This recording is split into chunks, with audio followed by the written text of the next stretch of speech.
Reese Counts, Edmunds.com, Senior Director of Vehicle Testing. Did I get the title right? Senior Vehicle Test Editor. Okay, Senior Vehicle Test Editor. I think it's important to do that. Reese, I really do appreciate the time today. And the Geely, the Galaxy M9, why is this so much more than just an SUV review? It's the first Chinese manufacturer like that we've been able to test. And there's been a lot of push lately and people wondering, when are the Chinese going to come to America? What are the cars like? Can they actually compete? And while we don't know the answers to a lot of that, after spending some time with the Geely, I think myself and a lot of us here at Edmunds walked away very impressed. Just for what they can do in terms of build quality, the way it drives, fit and finish, all that stuff. It's a very, very compelling product. Think about the hybrid there, Reese. The idea, of an 800 miles range, and I encourage everyone to watch the whole thing. And we've heard a lot about EREVs, the extended range EVs. Hopefully, if we ever see a Scout, which is going to happen, we'll see that, and maybe some of the next generation. Are the Chinese just ahead of us in this process when it comes to what they've created? I don't know if they're ahead of us, but I think they're being a lot more aggressive about it. There was a big push in America for the past few years about EVs. And I think that a lot of automakers kind of backing away from that, and this plug-in hybrid where you get a lot of electric range, but also the efficiency and I don't want to say backup capability of a gas engine, but once you run out of electricity, you can drive these things just like normal. I think they're a good way to kind of get people used to how EVs drive, how they manage. And with all the electric range in this, unless you're going on a road trip, most people will have plenty of range to do their daily or weekly commutes in these things. So the plug-in hybrid aspect of it's very compelling because of that. It's a nice middle ground where you don't have to totally change the way you drive your car to kind of get into the EV lifestyle without having to totally give everything up. I think we should back up one thing though and explain to people that with Geely, I don't know how many people understood before this conversation that Geely, Volvo, Polestar, other brands as well, they have a footprint in America. Just not they have a footprint. They have factories. They have plants here in the United States. They've also worked out, help me with this, that Geely has negotiated deals with the Chinese and negotiated deals with Canada that the tariffs are down to 6.1%. And the EVs that I see BYD and the Chinese manufacturers selling in Mexico have gone from 1% to 20% of the sales there. So it's not like these vehicles aren't here in our hemisphere. They're just not in the United States. Right. And that's your point about Volvo and Polestar, I think, is a really important one, where a lot of the other Chinese manufacturers would have to start from the ground up in the US. Having the manufacturing base, having the dealer base here, having just any market know-how about how the US market works is going to give Geely a big advantage. I'm skeptical about whether they would build a car in China and then ship it over to the US and try to sell it here, just because tariffs, even if the political climate changes, are still going to be an issue.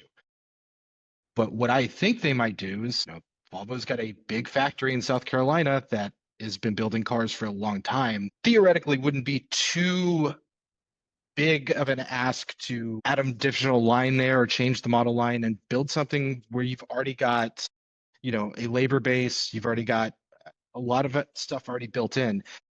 So it's going to be really interesting to see what the next 18 to 24 months are going to be like, because I think if Geely comes in, they're probably going to try to build them here in the US.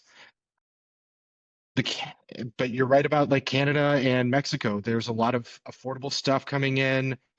The tariffs are dropping there and the market share is growing, which means people are enjoying and liking what the Chinese automakers are offering. So if they can get a product here, if they can bring a product, I think it will be appealing to Americans, because at least in my impression with this Geely, they're building good cars. It's not like Hyundai or Kia from 30 years ago, where yes, they were maybe not as good as what the Americans were offering, but they were super great on value. Yeah. The Chinese seem to have the value and the build quality down. So that's a 1-2 punch that I think should put a lot of other automakers on notice.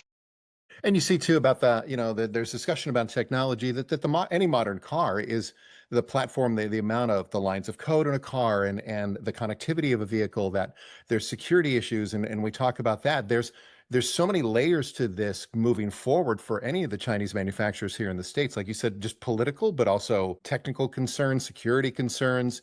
These are real world issues that aren't going to be sorted out just in a month or two. It's going to take time, political, and also I'm coming to you from here in Detroit.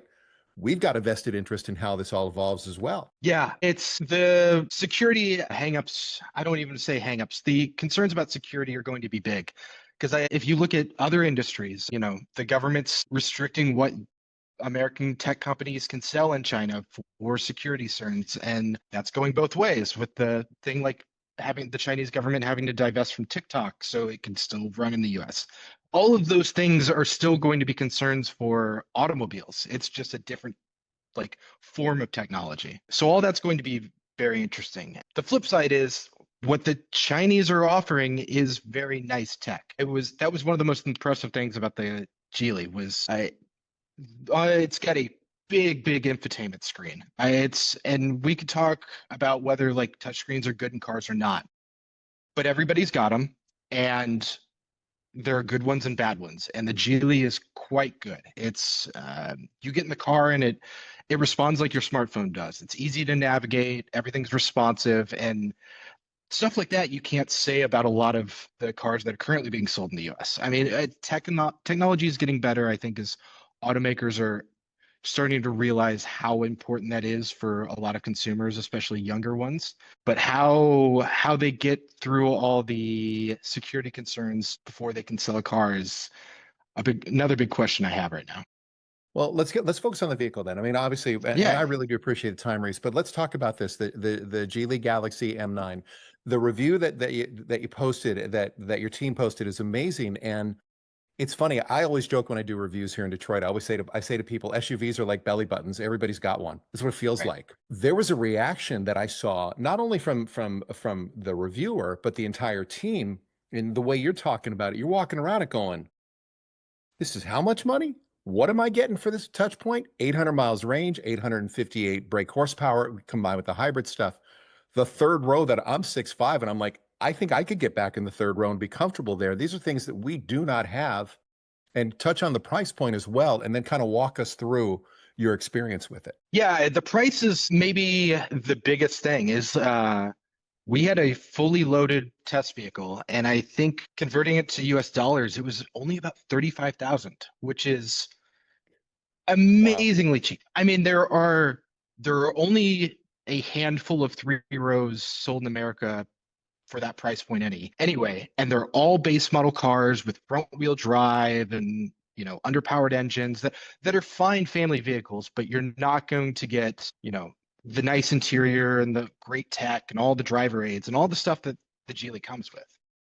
And the base price on this Geely, like a lower spec version, I think starts at like 25,000, which is, as cheap as the most basic transportation is in the US these days. Like if cars are getting more and more expensive, and I just can't find that much car, whether it's size or features or power or range, for that price in the US, no matter where you're looking, unless you're just straight up buying used. And the thing that really stood out to me was like how complete the Geely felt. There was nothing in it, or nothing I felt like it was missing versus something we get in the US.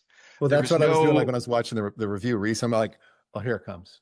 Nope. Oh, here, no, nope. I Here it comes." And you guys just kept going through, going, "I like the second row. I like the third row. I like the acceleration. I like the braking. Okay, it's a little bit soft with the steering, but other than that, it seemed like you guys just boom, boom, boom on everything." I kept waiting for the other shoe to drop and like find something that oh well, this is something that wouldn't fly in the US, or we would expect cars to do this or offer this, and none of us could really find anything. It there may be some slight tuning things that I would maybe expect to change for the US market, maybe like the suspension dampening and like stuff like that. the fundamental vehicle, I think you could sell here as it stands and people would be interested. How did this review, and I encourage everybody Edmunds to go to edmunds.com and check this out. How did it change your perception of the Chinese automotive landscape and how it's going to impact the United States? I think a lot of people need to be on notice. Now, it may not be common knowledge, but like companies have been selling Chinese manufactured cars in the US for years now. You mentioned Volvo and Polestar, but Lincoln currently builds, I think, the Nautilus in China. I know Buick was building cars there for a while and bringing them to the US. Yeah, yeah. So, like, we've had Chinese manufactured cars in the US, and nobody was like complaining about like build quality issues or that they felt different or less than what the American manufactured cars were offering before that. So we've known for a while that the manufacturing is there. I mean, if you look at iPhone or any like technology, they're all built in China and they're all. So I think there was a perception that maybe they were cutting corners or we would find areas where like it felt like they were cheaping out somewhere. And that doesn't seem to be the case. I was just shocked that they were able to get such a fully realized product and one that felt like fleshed out for the price. Because I've driven a lot of new cars in the time I've been doing this job, and I've driven cars from brand new automakers. Like a couple of years ago, I drove the VinFast VF8, which is from Vietnamese automaker, and that car felt unfinished and half-baked. It was from the tech to the ride quality, just like even turning the steering wheel, the car would just behave strangely. So I wasn't expecting the Geely to be quite that poor, but it surprised me about how normal and even it felt with anything that we've got going on in America. The Chinese are ready and don't need any qualifiers about like, well, you should get this just because it's cheap or anything. They build a solid product, period. Reese, how do you, I mean, with your experience here, and how do you see, I mean, I'm not asking you to like lay out exactly what do you think is going to happen over the next 24 to 48 months, but what do you think is going to happen over the next 24 to 48 months with this vehicle and where China's going? Or is it more of a political thing or is it more of a product thing? I think it's a combination of political and product. I starting with an SUV like this, like a big 3-row, would be the smart move. I mean, like you said, SUVs are everywhere. Everybody's got them. It's the most popular type of vehicle sold in America right now. Like, and 3-row is, perfect family vehicle, essentially replace the minivan for a lot of people. So bringing a product like this over would be a good start. I think the political landscape is going to have to change a little bit just to get around, I don't want to say get around, but to deal with some of the tariffs and the security issues. I think that's going to be a lot of the concern because Real quick, Reese, on that. I think sometimes people forget that the tariffs are not new. I mean, it's not new. This is something that the U.S. government is with China. This has been going on a long time, a long time. So it's not going to get resolved overnight. I'm sorry I interrupt you there, but I sometimes think people get amped up and go, well, this is all new, these tariffs. So like, no, it's not. It's been going on for a long time, this fight with China over tariffs and fair trade. Totally. That's why I'm not, even if, the political landscape completely flips on its head in the next couple election cycles, there is still going to be some level of tariff and protectionism and something on anything manufactured outside of the US. It's just how things how they've worked for a long time. And, no matter who's in the White House, that's not going to change. Which is why I think the most logical move would probably be starting a manufacturing facility of some sort here, whether it's expanding out Volvo's like existing plant in South Carolina or building something new and anywhere that, already has a strong manufacturing base, which is a lot of the US. I don't know how quickly they could get a full factory up online, but the Chinese have proved adaptable. Frankly, VinFast is a bad example to use as a car, but they're a kind of a good example for quickly iterating and developing and getting a car to the US market. I mean, that company did not exist 10 years ago at all.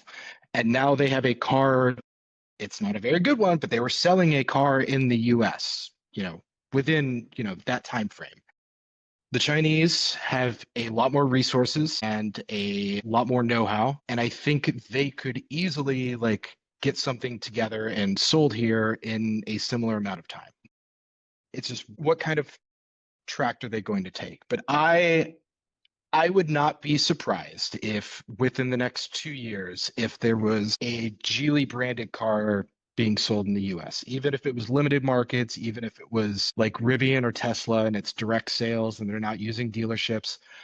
I I expect a actual Chinese manufacturer to come here within the next 2 years. And given Geely's resources and already like the dip they have in the toe, they're dipping their toe in with Volvo and Polestar already. I would put my money on them being one of the first. I always think about Stellantis. What's going on with Stellantis? And there's an opportunity there. People always forget that Stellantis North America here, in Detroit, but Stellantis is an international company. What? I mean, they're based in England, they're Italian as well, they're multinational.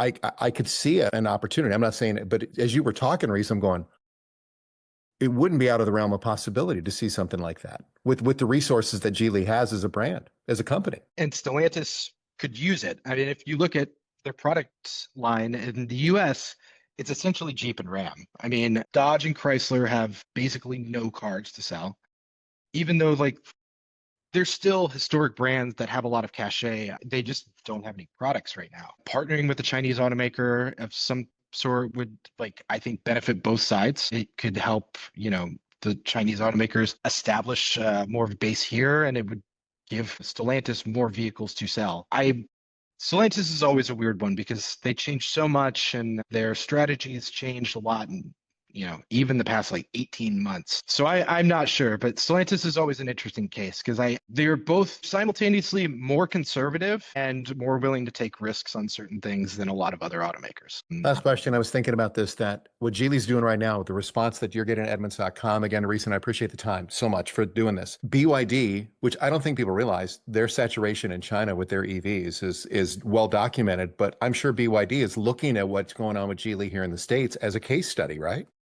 Yeah, and we've been talking about Geely mostly, but if you look at sales, BYD in China, in Europe, in Mexico, and Canada, like the cars are coming and they're very popular. And I've sat in some at like auto shows, but I haven't been able to drive them. But like the Geely, they seem like very solid, compelling products. And that company has BYD, but they've also got some sub brands that they could bring in, and they also have a lot of money and a lot of manufacturing.